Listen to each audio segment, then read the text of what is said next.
Bom dia. Sexta-feira, estamos chegando no final de semana e nós vamos tratar sobre este outro fundamento da reforma, somente a graça. E para falar de graça, nós precisamos falar de pecado. Não há como compreender a graça sem compreendermos o pecado, porque o pecado nos iguala. Todos somos nivelados pelo pecado, de igual forma, pela história e pelo pecado pessoal, da nossa rebelião contra Deus. Compreendemos que somos pecadores e destinados à morte justamente porque nos rebelamos de Deus. Porque o pecado não é um pecado só do outro, mas é um pecado meu. Eu sou pecador, você é pecador. Ele contaminou todas as gerações, desde Adão até o final dos tempos. Então, falar de graça é falar desta realidade que atingiu todo o ser humano, as culturas, as crenças, a vida de todos.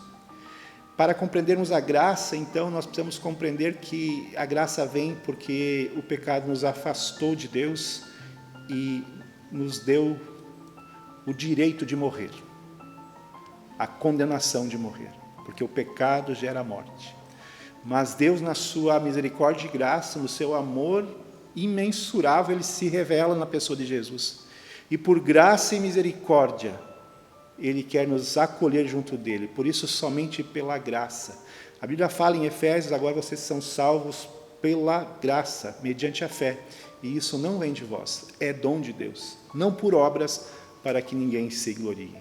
Graça de Deus. Se o Senhor não derramar a sua graça sobre a minha e a sua vida, sobre o meu e o seu coração, se Ele não derramar a sua graça sobre a sua família, não há salvação. E não há família, e não há pessoa, e não há indivíduo que não possa ser alcançado por esta graça de Deus, ser resgatado por essa graça de Deus, e essa graça nós vivemos. Essa graça que não merecemos, mas nos alcança na pessoa de Jesus. Então, que esta palavra desse dia da Reforma Protestante lhe alcance de tal maneira que você e eu vivamos pela graça, não pela lei. A lei não produz nada, a graça produz tudo, diz Lutero numa das suas frases. Que você e eu possamos viver pela graça de Deus, pela misericórdia dEle, e assim transformar toda a história e nossa vida, a partir deste presente que Deus nos dá. Que Deus te abençoe e tenha um abençoado dia.